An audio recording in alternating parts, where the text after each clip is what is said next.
Ela é dessas pessoas que emocionam o Brasil. Minha gente, é com muita alegria que eu anuncio que quem conversa bem viver é uma compositora que quando começa a tocar a música dela, talvez tu não reconheça na hora o nome da música, não lembro do primeiro verso, mas não precisa chegar nem no refrão para já estar de olho fechado, emocionado, segurando as lágrimas e cantando junto. Com mais de 21 músicas e novelas, quem conversa bem viver é Roberta Campos, que está desfilando na praça de Álbum Novo.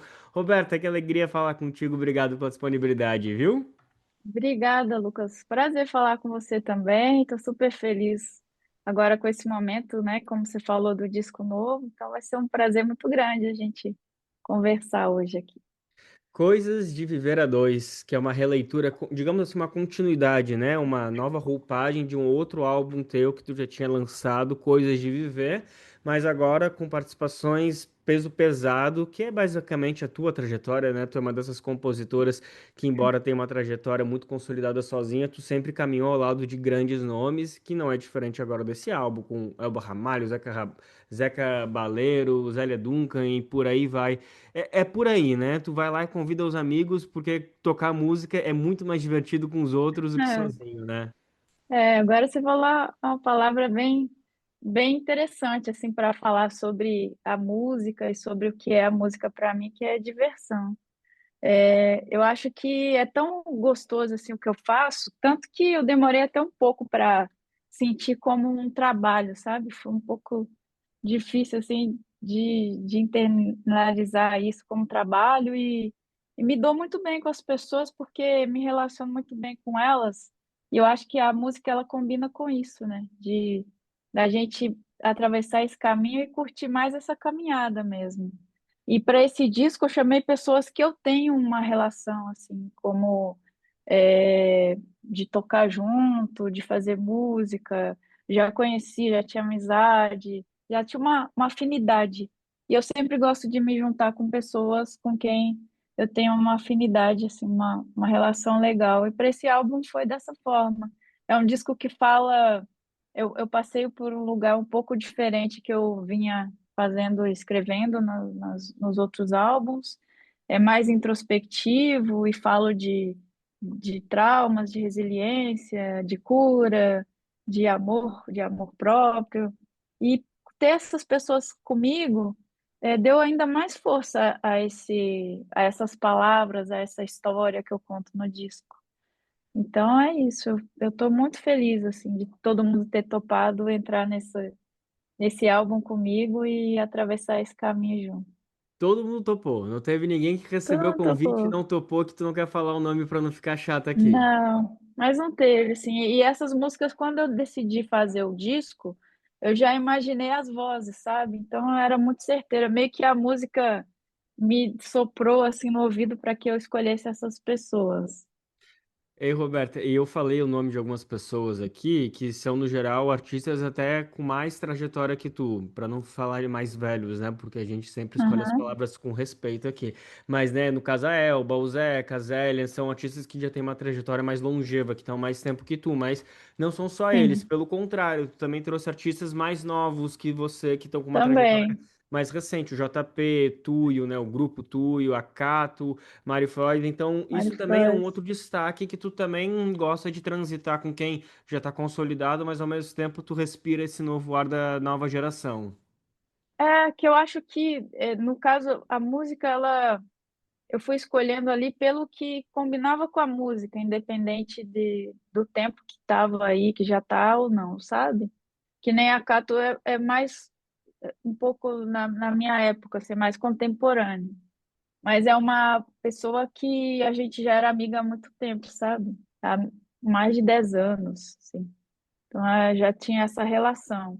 Aí tu e o Mari Frois, eu conheci o trabalho e gostei muito e já curtia bastante. Com tu eu já até conversava. A Mari é uma pessoa que eu conheci um pouquinho mais recente, assim, pessoalmente, né?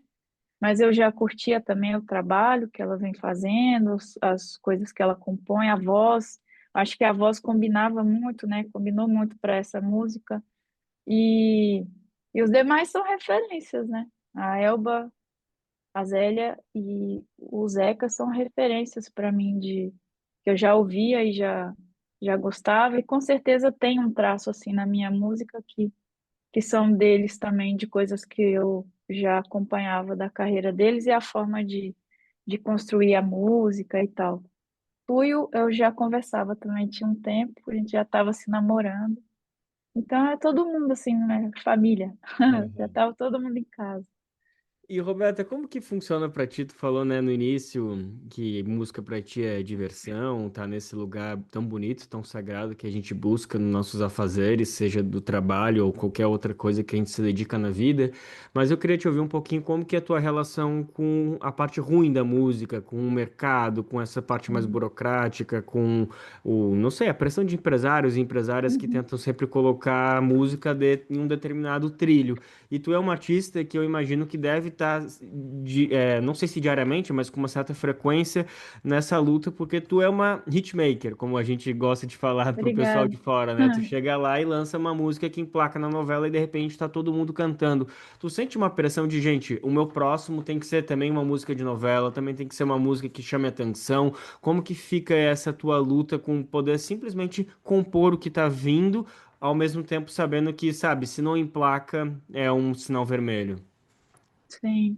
Eu acho que eu tenho algumas coisas assim a meu favor, porque eu nunca tive essa pressão, e tem uma parte que é uma sorte, assim, que quando eu começo com uma gravadora, eu já tinha músicas que já soavam muito bem para rádio. Então é uma coisa meio que natural para mim, sabe? É o meu jeito de fazer música.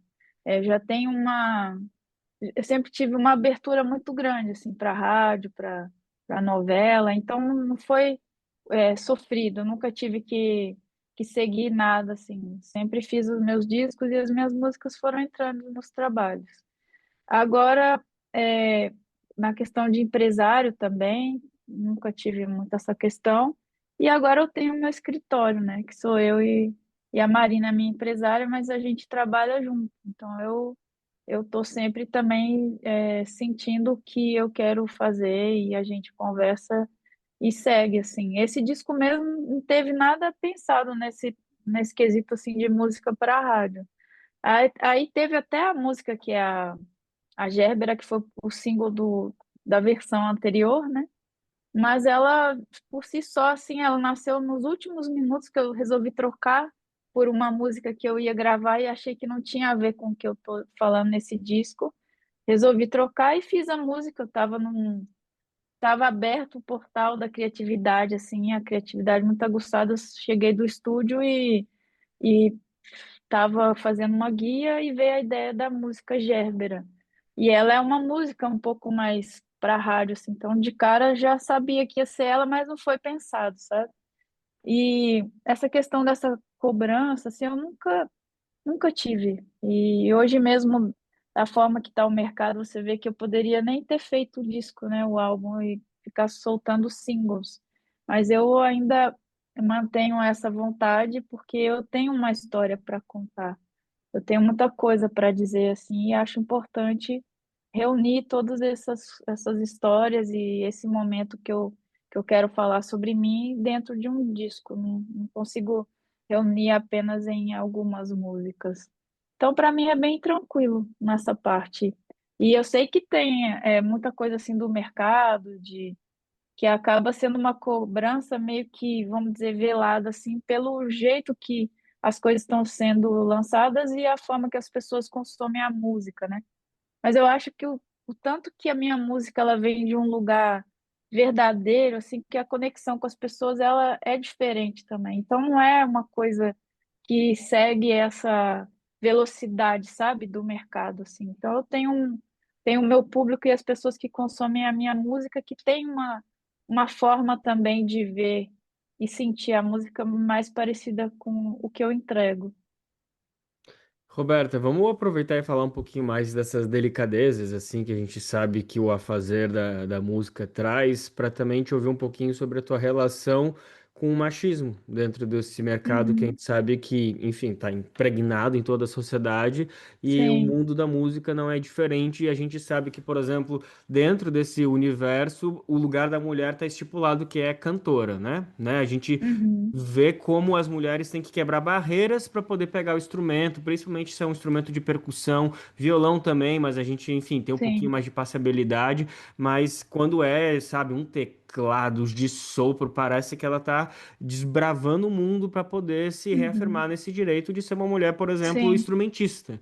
Como que foi isso Sim. para ti? Tu chegou a passar por gravadoras ou por qualquer momento que dizia: "Ah, mas acho que ia ficar mais legal se tu só cantasse. Por que a gente não chama alguém para tocar violão para Uhum. ti?" Tu chegou a ouvir alguma aberração dessas em algum momento da tua trajetória? Nesse ponto não, assim, porque a minha música ela é muito pautada no violão e da forma que eu toco meu violão, né? Então eu sempre me coloquei muito e essa é uma necessidade até, assim, de que eu esteja gravando as minhas músicas, porque eu sempre direcionei a forma que eu queria também, os arranjos, é meio que desenhar uma música e depois ir colorindo, e eu sei as cores que pede, a pincelada que tá pedindo, sabe? Então, eu sempre fiz as prés na minha casa, e o violão ele comanda bastante. Eu componho sempre no violão, mas nunca tive nesse sentido. Mas claro que várias outras situações assim eu sofri esse tipo de machismo, como de no show ainda sofro, né? De às vezes ir passar o som, assim, hoje, graças a Deus, eu tenho como levar a minha equipe e tudo, mas eu tive muitas situações de ter que usar o técnico de som, o iluminador do lugar, e aí era meio que pedir pelo amor de Deus, assim, pro cara te assistir ali e fazer as coisas que você tá pedindo, sabe? E é engraçado que aí depois, assim, eu vou, toco, ou a pessoa conhece, às vezes não tinha associado com a música, e aí muda um pouco, sabe, a forma de tratar. Tem muita questão também, tipo, até da própria mulher, né? Você vê várias mulheres que às vezes falam sobre essa importância da gente se juntar, de se unir, mas é muito difícil. Eu sempre tento me reunir com algumas mulheres, assim, que não dão muita bola, elas preferem fazer música com homens, preferem gravar composições de compositores homens. Tem muito isso, assim. E você vê que até no o próprio ECAD tinha feito uma pesquisa, não vou saber te dizer exatamente a porcentagem, mas era muito pequena, assim, de compositoras mulheres, né? Então eu acho que tem bastante coisa, assim, que rola esse preconceito, até mesmo para você entrar em algumas rodas, assim, de movimentos, são muito fechados os homens. Você vê algumas entrevistas que eles comentam sobre influências ou compositoras ou instrumentistas. Às vezes aparece uma mulher, mas é bem às vezes assim. Então tem muitas situações. Mas eu acho que quem tinha que mudar isso, começar assim fazer uma mudança mesmo é a própria mulher, porque não, a gente não é tão unida quanto os homens são unidos, sabe? Tem um conceito que, enfim, a gente migra um pouquinho de debate, mas não foge tanto, que é da estudiosa Cida Bento, que ela fala do pacto da branquitude, que é justamente essa união que existe entre as pessoas brancas, que às vezes não parece que é escancarada, um tanto quanto velado, mas de um apoio mútuo para que necessariamente a população negra não consiga progredir, não consiga se estabilizar, não consiga ser incluída nos espaços devidamente de poder, enfim, onde o capital gira. Então, eu acho que é um tipo de conceito que dá para adaptar com algumas ressalvas, mas sem Sim. muitas, para exatamente como que acontece nesse mundo do debate de gênero. E até sobre isso, Roberto, tu já basicamente respondeu a pergunta, mas queria te ouvir um pouco mais, que, por exemplo, tu citou bastante da Cato, que é uma artista mais ou menos contemporânea, então, e que sempre se manifestou muito. Ela fez um processo, não escancarou, mas ela também não escondeu nem um pouco o processo de transformação que ela apresentou, de mudança de nome e tudo mais. Sim. Tu sentiu necessidade em algum momento também de militar mais, de utilizar as tuas músicas como uma plataforma política? Como que tu se sente nesse quesito?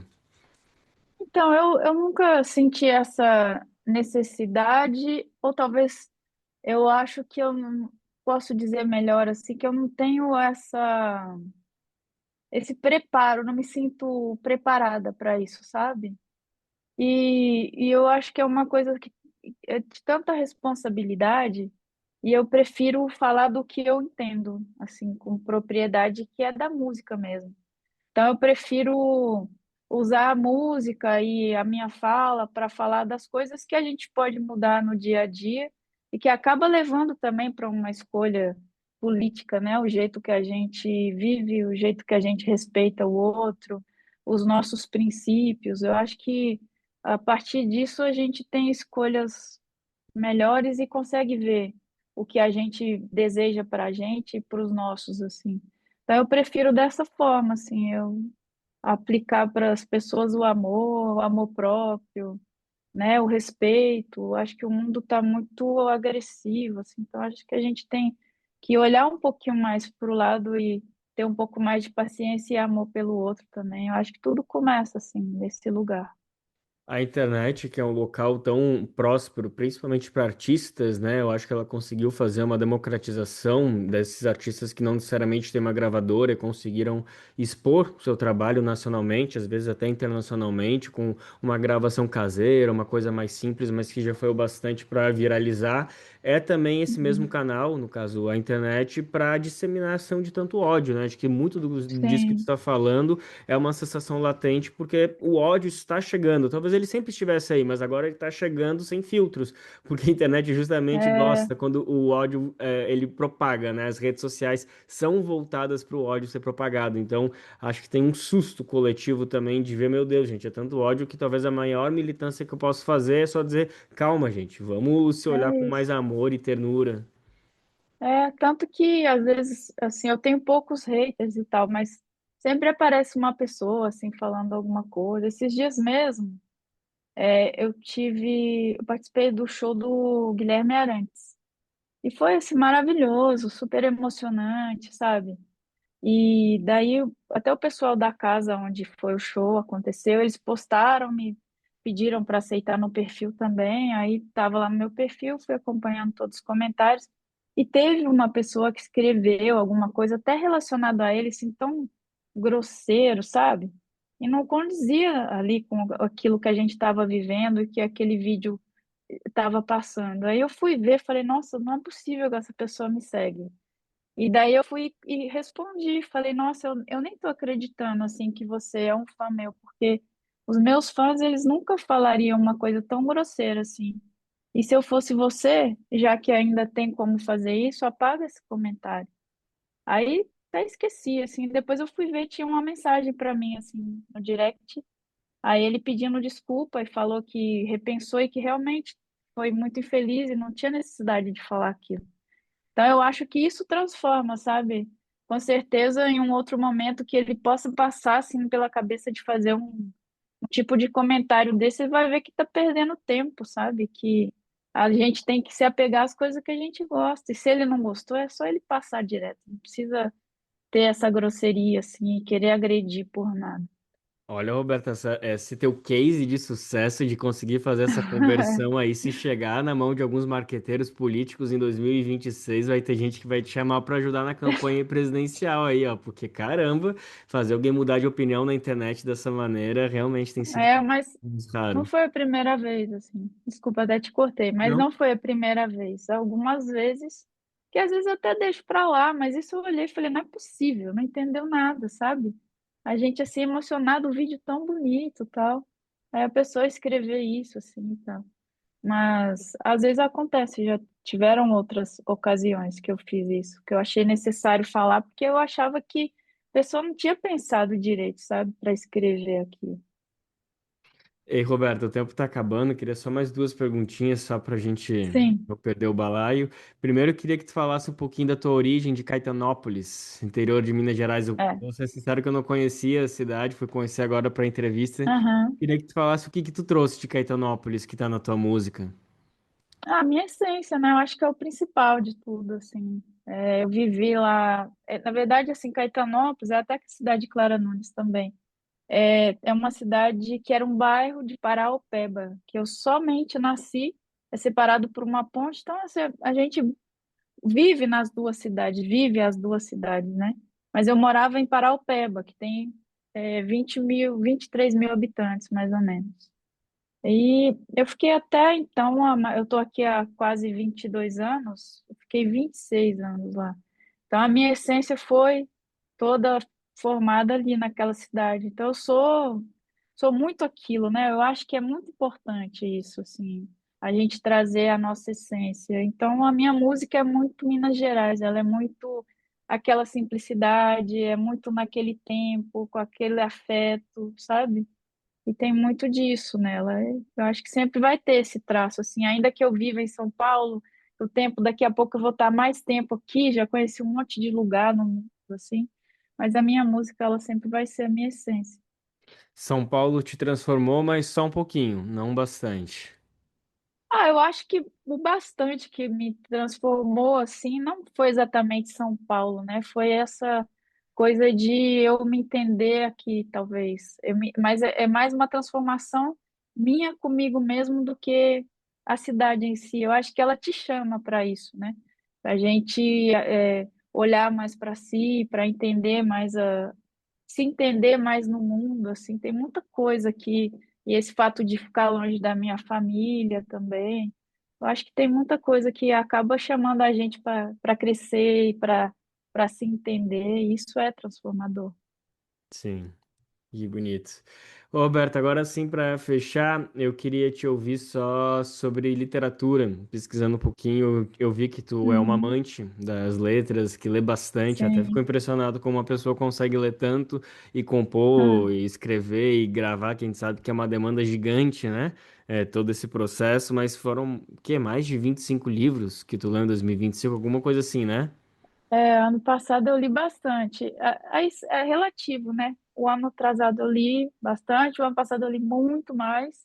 Esse ano eu estou mais ou menos. Então, acho que com tanta coisa que eu estou fazendo assim, acaba não tendo tanto tempo, mas eu amo a leitura, amo a literatura e é engraçado, assim, como eu sou TDAH e tive muita dificuldade, assim, com a questão de conseguir me concentrar na leitura, né?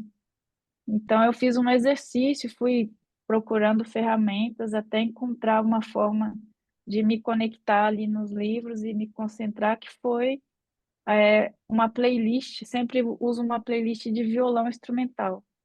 E aquilo acabou me ajudando a me conectar mais. Hoje eu nem preciso, que aí foi um exercício, né? E foi muito bom, assim. E eu tenho gostado muito, tem muito autor também brasileiro, assim, que tá pintando, que eu tô curtindo muito de ler, e cada dia mais. Como que foi esse processo de descoberta que tu tem TDAH? Sim, eu sempre me achei diferente. Achava estranho, assim, a forma que as pessoas, elas se comportavam na escola.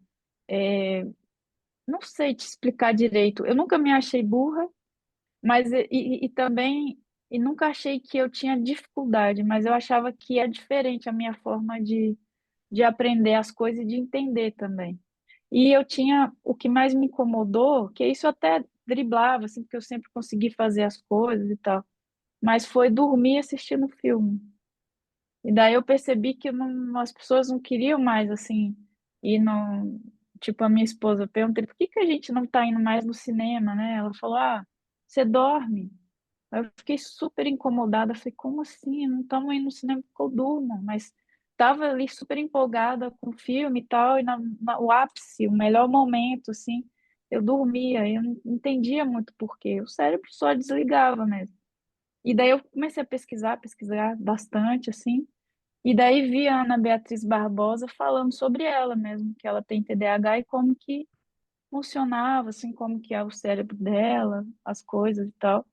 E daí eu falei, pô, eu sou também, porque é muito parecido. Aí comentei com o meu psicólogo, ele foi, falou, me indicou uma psiquiatra que eu fui conversar com ela, assim. E daí ela fez um monte de perguntas e aí eu constatei, ela me deu o diagnóstico que eu sou TDAH. E isso mudou a minha vida, assim, porque eu comecei a me observar com mais amor, sabe?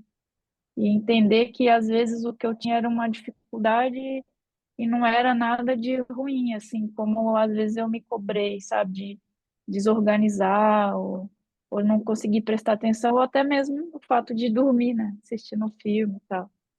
E aí eu fui me abraçando, assim, a cada momento da minha vida e me perdoando também. Fiquei até um tempo sem me medicar, e esse ano, final do ano passado, eu resolvi experimentar também medicamento, e aí dei uma alinhada ainda melhor.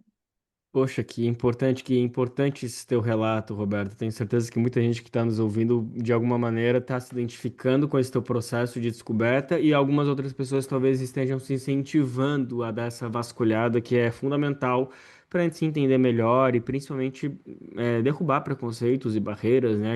A Sim, pessoa escuta, nossa, tem TDAH, meu Deus, como que eu vou lidar com essa pessoa? O que que eu vou fazer? O que que eu posso, o que eu não posso falar?